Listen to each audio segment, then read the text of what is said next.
Halo semuanya, salam sejahtera untuk kita semua. Perkenalkan, nama saya Vimal Devi Mahendra dengan NIM 8040190051 dari kelas 12 MS5 jurusan Sistem Informasi Universitas Dinamika Bangsa Jambi. Pada video kali ini, saya akan membuat pembahasan mengenai tugas-tugas beserta MIT mata kuliah interaksi manusia dan komputer yang diampu oleh Bapak Ahmad Ferdian Sobor. Tanpa banyak basa-basi lagi, saya akan memulai pembahasan pertama, yaitu mengenai MIT mata kuliah interaksi manusia komputer yang telah saya kerjakan sebelumnya. Di sini kita dapat lihat beberapa mockup yang telah saya buat sebelumnya. Yang pertama yaitu mockup menu login, dapat kita langsung jalankan. Tampilan menu login yang mengenai Perpustakaan Universitas Dinamika Bangsa Jambi, yaitu seperti ini yang telah saya buat, dimana ini dibuat dengan menggunakan teks. Kemudian untuk gambar seperti ini saya buat menggunakan button. Lalu untuk logo Universitas Dinamika Bangsa sendiri saya searching, kemudian saya masukkan pada menu login ini. Untuk menu login saya buat logo dan juga teksnya. Jika diklik maka akan berlanjut ke menu login admin. Dapat dilihat di sini login admin dua-duanya. Jika diklik maka akan muncul text box seperti ini.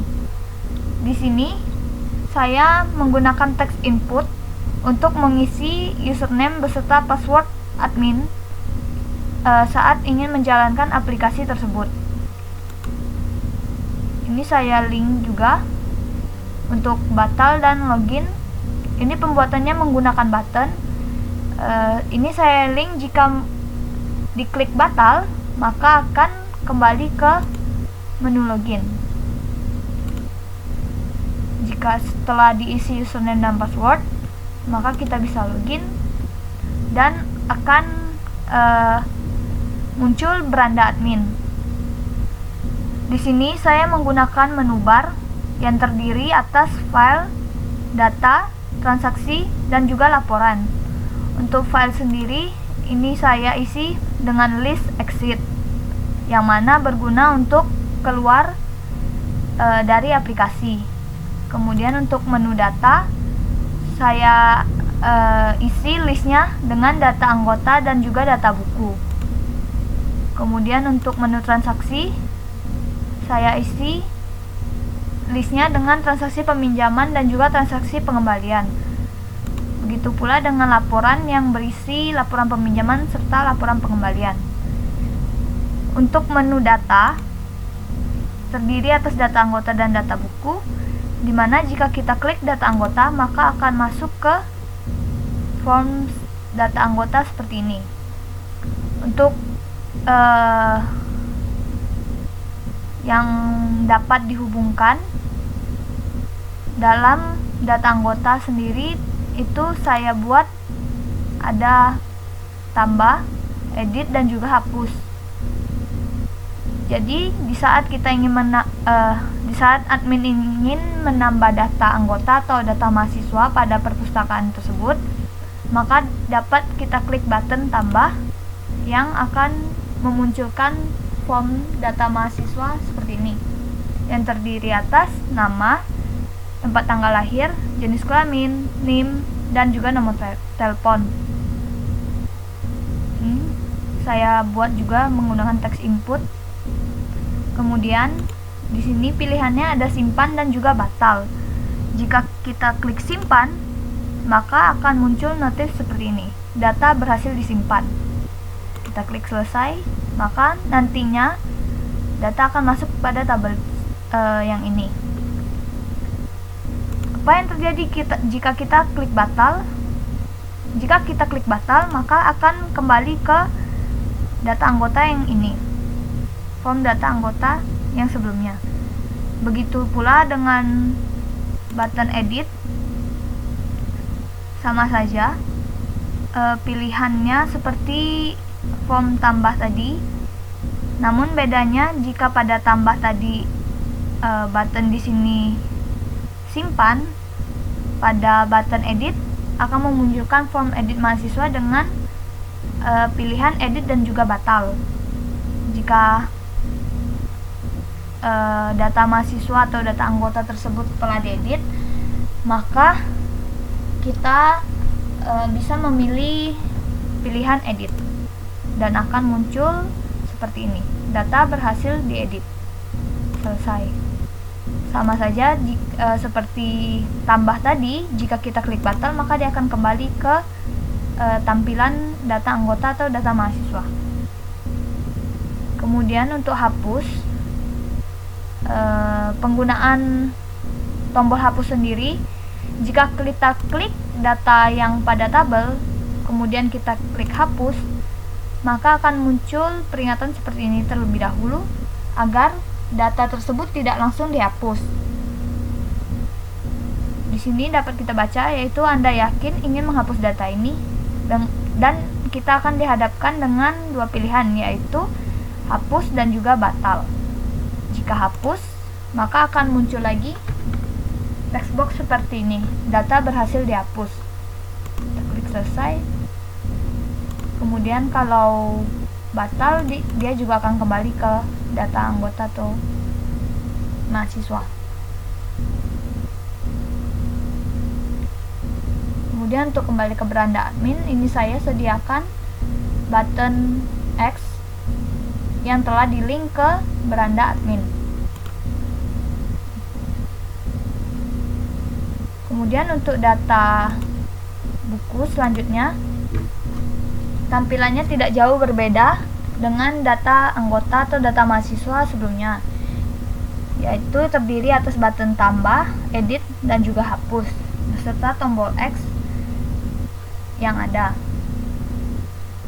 Kemudian perbedaannya, pada data buku di sini terdiri atas kode buku, tabel yang berisi kode buku, judul buku, dan lain sebagainya. Dapat dilihat di sini. Kemudian jika kita ingin menambah data, terutama data buku, kita klik tambah, maka form yang muncul pun berbeda, sesuai dengan tabel yang telah kita buat sebelumnya. Ini data buku, judul buku, penerbit, dan lain sebagainya. Kemudian saya gunakan text input agar admin dapat menginput sesuai kategori yang disediakan. Misalnya kode buku, admin akan menginput kode buku di sini, judul buku, dan lain sebagainya. Kemudian admin akan memilih dua pilihan, apakah akan simpan data buku tersebut atau akan membatalkan menyimpan atau menginput data buku tersebut. Jika klik simpan, maka akan muncul lagi text box seperti ini, data berhasil disimpan. Selanjutnya kita melanjutkan ke penggunaan tombol edit, di mana tombol edit ini dapat digunakan admin saat ingin mengedit data buku yang ada. Kita klik tombol edit, maka akan muncul form edit data buku dengan tampilan seperti ini. Jika admin ingin mengedit, maka klik edit, maka akan muncul tampilan pemberitahuan seperti ini, yang artinya data yang sebelumnya telah diedit itu berhasil diedit. Kemudian kita klik selesai. Namun jika tidak ingin mengedit atau tidak ingin menyimpan perubahan setelah diedit, dapat klik batal, yang mana akan kembali ke tampilan data buku perpustakaan. Kemudian untuk penggunaan tombol hapus, itu sama seperti penggunaan tombol hapus pada data anggota atau data mahasiswa sebelumnya, dimana jika kita klik maka akan muncul peringatan seperti ini, yaitu Anda yakin ingin menghapus data ini. Jika admin yakin, maka admin dapat memilih pilihan hapus, yang mana akan muncul text box seperti ini, yang artinya datanya berhasil dihapus. Jika tidak, maka dapat memilih batal, yang mana akan kembali ke menu data buku seperti ini. Kemudian kita X untuk kembali ke beranda. Selanjutnya kita akan membahas mengenai transaksi. Pada menu bar transaksi, saya buat listnya terdiri atas transaksi peminjaman dan pengembalian. Pertama kita masuk ke transaksi peminjaman. Pada tampilan transaksi peminjaman, saya membuat form untuk menginput tanggal. Jadi admin akan menginput tanggal. Di sini saya juga menyisipkan kalender agar admin dapat dengan mudah melihat tanggal berapa saat ia ingin menginput transaksi peminjaman. Jika sudah memilih tanggal, maka kita dapat klik konfirmasi agar masuk ke menu transaksi peminjaman buku. Untuk transaksi peminjaman buku, menunya tidak jauh berbeda. Di sini akan ditampilkan tanggal yang telah diinput atau telah dikonfirmasi sebelum memasuki menu transaksi peminjaman buku, yaitu tanggal yang ini, tanggal yang telah dipilih tadi. Jika konfirmasi, maka tanggal tersebut akan muncul di sini. Ini sengaja saya buat tidak dapat diubah agar mengikuti tanggal yang telah diinput sebelumnya. Kemudian untuk apabila admin ingin menambahkan transaksi atau di saat ada anggota perpustakaan atau mahasiswa yang ingin meminjam buku, maka admin dapat menambahkan transaksi tersebut menggunakan button tambah ini, yang mana jika diklik akan muncul menu form peminjaman buku. Kemudian admin akan membuat kode transaksinya serta tanggal peminjaman, yang mana ini admin dapat pilih tanggalnya. Untuk tanggal pengembalian saya matikan karena ini merupakan transaksi peminjaman buku, yang mana tidak memungkinkan untuk diinput tanggal pengembaliannya pada transaksi peminjaman buku. Kemudian di bawahnya ada data-data mahasiswa yang meminjam buku tersebut beserta data buku juga, yang mana terdiri atas nama, jenis kelamin, NIM, nomor telepon, dan untuk data bukunya sendiri itu diisi kode buku dan judul buku. Jika transaksi tersebut telah dibuat, maka admin dapat memilih simpan.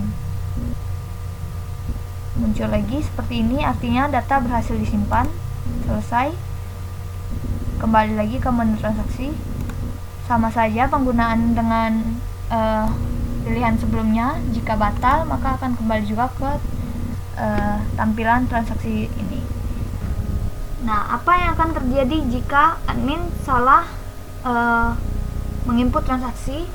Nah, disinilah penggunaan tombol edit bekerja, dimana tombol edit di sini digunakan untuk mengedit transaksi yang telah diinput oleh admin sebelumnya. Jika misalnya admin ingin mengedit, maka dapat dipilih tombol ini. Kemudian muncul form edit transaksi, dimana pada kode transaksi admin harus menginputnya sesuai dengan transaksi yang ingin diedit, beserta juga tanggal peminjamannya. Kemudian di sini tersedia data nama, jenis kelamin, NIM, nomor telepon, dan lain sebagainya yang dapat admin pilih untuk diedit. Kemudian jika selesai diedit, maka dapat pilih edit maupun batal. Jika pilih edit, maka akan muncul tampilan seperti ini. Data berhasil diedit. Kemudian selesai. Jika memilih batal, maka akan kembali ke menu transaksi peminjaman buku. Untuk menghapus data sama saja.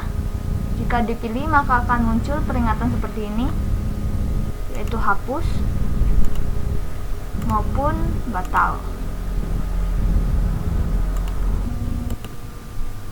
Selanjutnya, untuk transaksi pengembalian sama saja seperti transaksi peminjaman sebelumnya, di mana admin harus menginput tanggal saat terjadinya transaksi. Jika telah memilih tanggalnya, maka dapat konfirmasi dan akan masuk ke menu transaksi pengembalian buku. Di sini jika admin ingin menginput, maka dapat memilih pilihan tombol tambah dan akan muncul form pengembalian buku, di mana admin harus mengisi kode transaksi sesuai dengan kode transaksi pada saat penginputan peminjaman buku. Jika kode tersebut dimasukkan, maka tanggal peminjaman pun akan muncul di sini beserta data-data pada saat transaksi peminjaman tersebut dilakukan. Sehingga yang harus admin lakukan di sini yaitu memilih tanggal pengembaliannya. Jika sudah, kemudian klik simpan, artinya data berhasil disimpan jika muncul seperti ini, kemudian selesai. Namun jika tidak ingin menyimpan, maka dapat pilih batal agar kembali ke menu transaksi pengembalian buku. Bagaimana jika admin salah menginput tanggal pengembalian? Maka kita dapat menggunakan pilihan edit. Di sini sama saja admin harus memasukkan kode transaksi, kemudian mengedit tanggal pengembalian. Jika telah diedit, maka dapat klik edit. Jika sepertinya artinya berhasil, kemudian selesai. Namun jika tidak ingin, maka dapat memilih batal agar kembali ke menu transaksi pengembalian buku. Jika ingin menghapus transaksi tersebut, admin dapat memilih data yang ada pada tabel ini, kemudian klik hapus. Kemudian akan muncul peringatan terlebih dahulu seperti ini. Lalu klik hapus. Jika muncul seperti ini, artinya data berhasil dihapus. Jika tidak ingin menghapus, dapat memilih batal. Kemudian kita X agar kembali. Selanjutnya kita menuju menu laporan peminjaman. Untuk laporan peminjaman, jika diklik maka akan muncul seperti ini. Artinya kita pilih dahulu periode laporan yang ingin kita tampilkan. Di sini dapat dipilih periode awal laporan sampai dengan periode akhir laporan. Kemudian dikonfirmasi sehingga memunculkan laporan transaksi peminjaman. Periode di sini akan mengikuti periode yang telah dipilih sebelumnya. Laporan transaksi peminjaman sendiri terdiri atas tabel kode transaksi, nama, NIM, kode buku, judul buku, serta tanggal dipinjam dan juga tanggal kembali. Namun karena ini laporan transaksi peminjaman, misalnya dibuka sebelum tanggal kembali ada, maka akan muncul seperti ini. Jika ingin keluar, kita pilih X. Lalu untuk laporan pengembalian sama saja, dapat diinput periode awal dan juga periode akhirnya, kemudian dikonfirmasi. Tampilannya hampir sama dengan laporan transaksi peminjaman. Bedanya hanya di skopnya, yaitu laporan transaksi pengembalian perpustakaan Universitas Dinamika Bangsa Jambi, kemudian kode, nama, NIM, kode buku. Lalu karena ini laporan transaksi pengembalian, maka tanggal kembalinya pun sudah muncul. Kemudian jika keluar pilih X. Kemudian apabila admin ingin keluar dari aplikasi ini, maka dapat memilih menu file, kemudian memilih exit untuk kembali ke menu awal saat aplikasi dijalankan. Demikianlah aplikasi perpustakaan yang telah saya buat dalam rangka memenuhi Meet pada mata kuliah interaksi manusia dan komputer. Selanjutnya saya akan membahas tugas-tugas yang ada pada mata kuliah interaksi manusia dan komputer yang telah saya kerjakan. Selanjutnya tugas pertama yang akan saya bahas yaitu tugas pertemuan ke-8 yang membuat website Unama. Di sini saya telah membuat mockupnya. Untuk penggunaan pindah menu ini akan saya bahas nanti saat dijalankan. Kemudian kita mulai saja.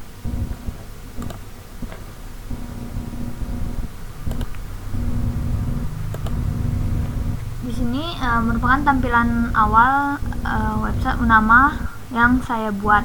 Saya desain sesimpel mungkin, yaitu yang pertama dengan menggunakan menu bar yang terdiri atas beranda tentang Unama, fakultas, pascasarjana, akademik, dan juga pendaftaran, yang masing-masing memiliki submenunya sendiri yang dibuat dengan menggunakan list. Seperti misalnya pada menu tentang Unama, maka listnya berisi sejarah, visi misi, fasilitas dan layanan, dan juga tupoksi. Kemudian untuk menu fakultas, listnya terdiri atas Fakultas Ilmu Komputer dan Manajemen, yang apabila diklik maka akan muncul submenu dari list Fakultas Ilmu Komputer seperti ini. Jika kita mengklik Ilmu Manajemen maka akan muncul pilihan S1 Prodi Kewirausahaan dan juga Prodi Manajemen. Kemudian berlanjut ke menu Pascasarjana. Ini memunculkan list yang berisi S2 Magister Sistem Informasi. Kemudian untuk menu akademik dapat dilihat memunculkan list yang berisi kalender akademik, aturan akademik, fasilitas dan layanan, dan lain sebagainya. Nah, untuk menu beranda dan juga pendaftaran tidak saya buat list karena akan muncul tampilannya sendiri, jadi tidak menggunakan list seperti ini, tidak seperti tentang Unama, fakultas, pascasarjana, dan juga akademik seperti ini. Artinya jika diklik maka akan langsung ke tampilan yang baru. Misalnya jika saya klik beranda maka akan kembali ke tampilan awal yaitu beranda. Kemudian untuk gambar-gambar seperti ini saya menggunakan button. Untuk tulisan saya gunakan teks. Lalu untuk logo Unama sendiri saya searching di Google, kemudian saya masukkan ke dalam mockup. Ada penjelasan mengenai tentang Unama. Yang pertama yaitu sejarah. Jika diklik maka akan muncul tampilan menu sejarah seperti ini, dapat dilihat. Kemudian jika ingin beralih, nah inilah penggunaan fungsi pindah menu yang saya buat. Ini, dimana saya ingin apabila tampilan submenunya tadi telah dipilih, misalnya seperti sejarah itu dipilih, kemudian ketika user ingin beralih ke tampilan yang lain, maka tidak perlu kembali ke beranda, tetapi bisa juga langsung memilih dari tampilan menu sejarah. Misalnya ingin pindah ke menu visi misi, maka tinggal klik tentang Unama, maka muncul visi misi, layanan, fasilitas dan layanan, tupoksi, dan lain sebagainya. Jika tidak ingin dapat diklik kembali agar kembali ke menu sejarah. Ataupun jika misalnya user ingin kembali ke beranda, dapat memilih mengklik logo Unama, maka akan kembali ke beranda awal. Itulah fungsi mockup pindah menu yang saya buat agar memudahkan user saat ingin membuka tampilan web yang lain. Kemudian kita lanjut ke menu visi misi. Apabila diklik akan muncul tampilan seperti ini. Kita gunakan juga lagi akses pindah menu. Kita pindah ke menu fasilitas dan layanan.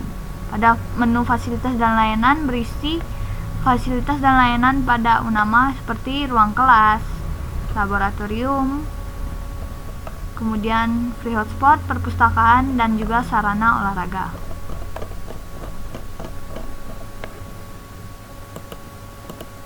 Kemudian kita pindah ke menu tupoksi. Menu tupoksi berisi seperti ini. Kemudian untuk fakultas sendiri saya juga buat menggunakan menu pindah menu seperti yang ada sebelumnya. Jadi jika memilih fakultas ilmu komputer, sistem informasi, seperti ini tampilannya. Kemudian ingin beralih ke menu teknik informatika misalnya, jadi tinggal diklik fakultas, pilih fakultas ilmu apa, kemudian muncul submenunya yang ingin kita pilih. Misalnya ke teknik informatika, maka akan beralih tampilan webnya. Selanjutnya tampilan prodi sistem komputer seperti ini. Kemudian prodi manajemen informatika.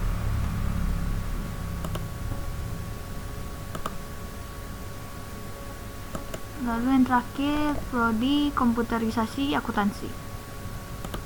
Lalu untuk fakultas ilmu manajemen yang terdiri atas prodi kewirausahaan, tampilannya seperti ini, dan juga prodi manajemen yang tampilannya seperti ini. Kemudian untuk menu pasca sarjana, jika diklik list yang muncul adalah S2 Magister Sistem Informasi, yang mana jika diklik akan muncul tampilan website baru yaitu msi.unama.co.id. Di sini saya hanya membuat sekedar saja karena ini bukan website UNAMA melainkan website yang baru yaitu msi.unama.co.id. Kemudian akademik. Pertama kalender akademik. Di sini saya menggunakan button. Ini button. Kemudian saya copy gambarnya dari website UNAMA yang asli. Lalu untuk teksnya sendiri saya link ke tampilan web yang berbeda. Misalnya kita ingin melihat kalender akademik tahun 2019 sampai 2020, kita bisa klik gambarnya maupun klik pada teksnya. Maka tampilannya seperti ini.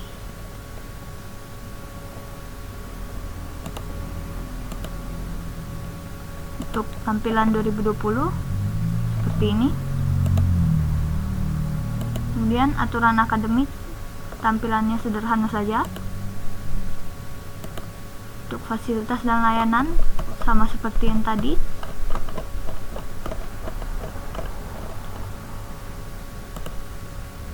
Lalu informasi beasiswa, ini saya mengikuti website UNAMA yang asli, di mana informasi beasiswa serta tampilan ekstrakurikuler kosong. Jadi saya mengikuti website asli. Kemudian untuk kode etik sendiri terdiri atas kode etik dosen, mahasiswa, dan juga tenaga kependidikan. Jika diklik kode etik dosen seperti ini. Kemudian kode etik mahasiswa, tampilannya seperti ini. Dan juga kode etik tenaga kependidikan. Kita kembali ke beranda. Lalu untuk tampilan menu pendaftaran dapat diklik pada menu bar pendaftaran maupun info pendaftaran, dan juga dapat diklik di sini informasi dan pendaftaran. Contoh kita klik di sini, maka akan masuk ke penerimaan mahasiswa baru UNAMA, yang mana tampilannya seperti ini.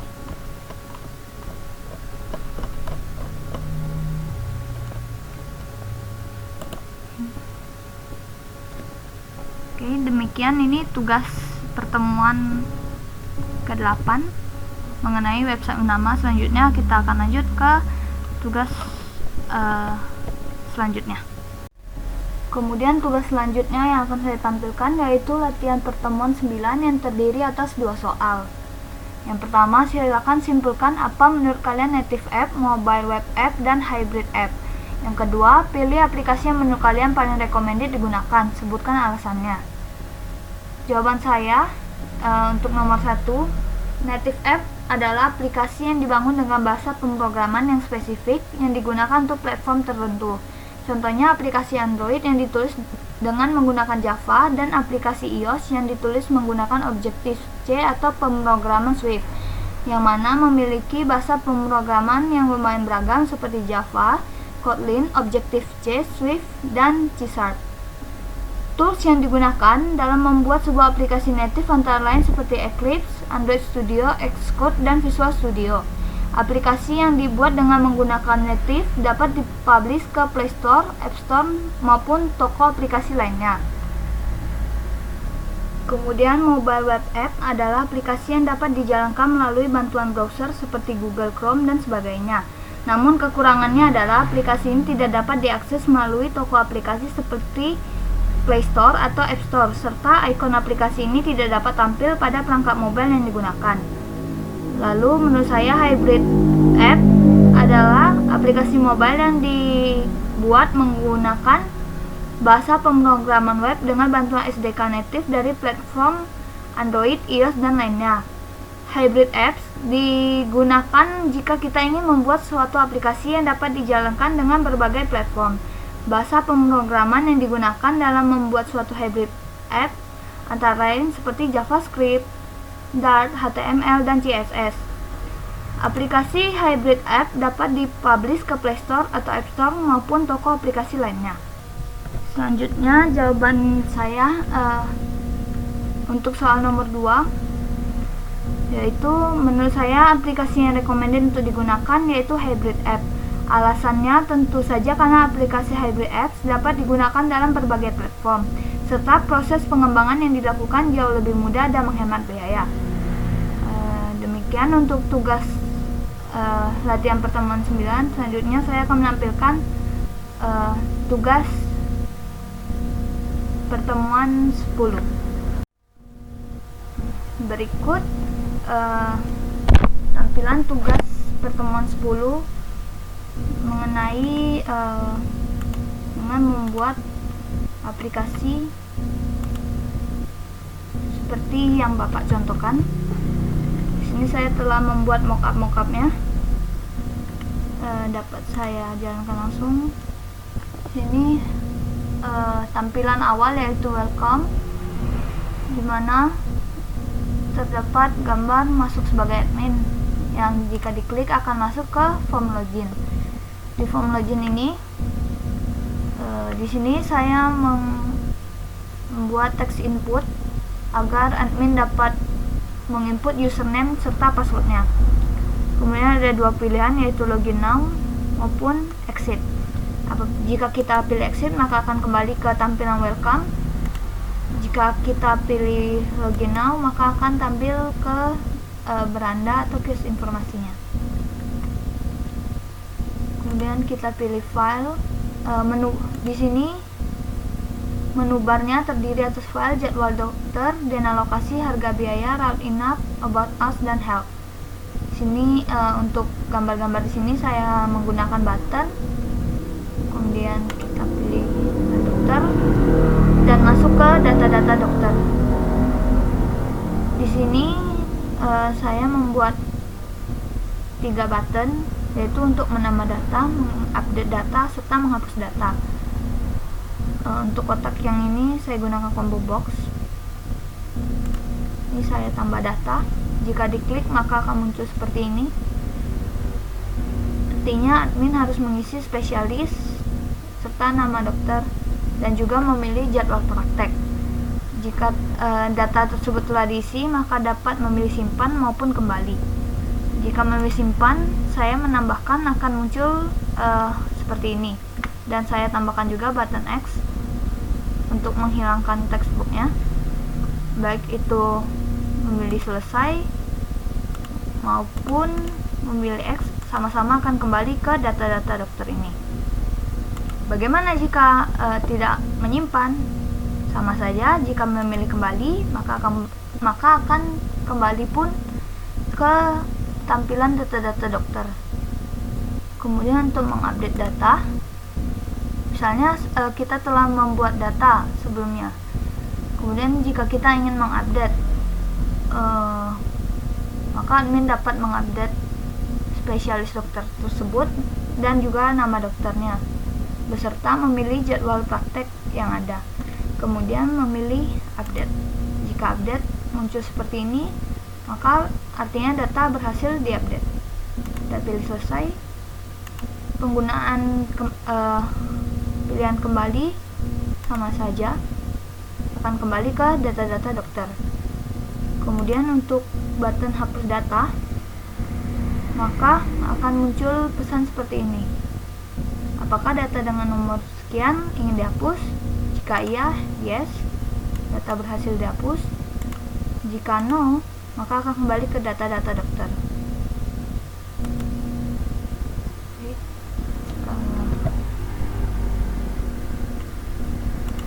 Demikian tampilan tugas beserta Meet pada mata kuliah interaksi manusia dan komputer yang diampu oleh Bapak Ahmad Ferdian Sobur.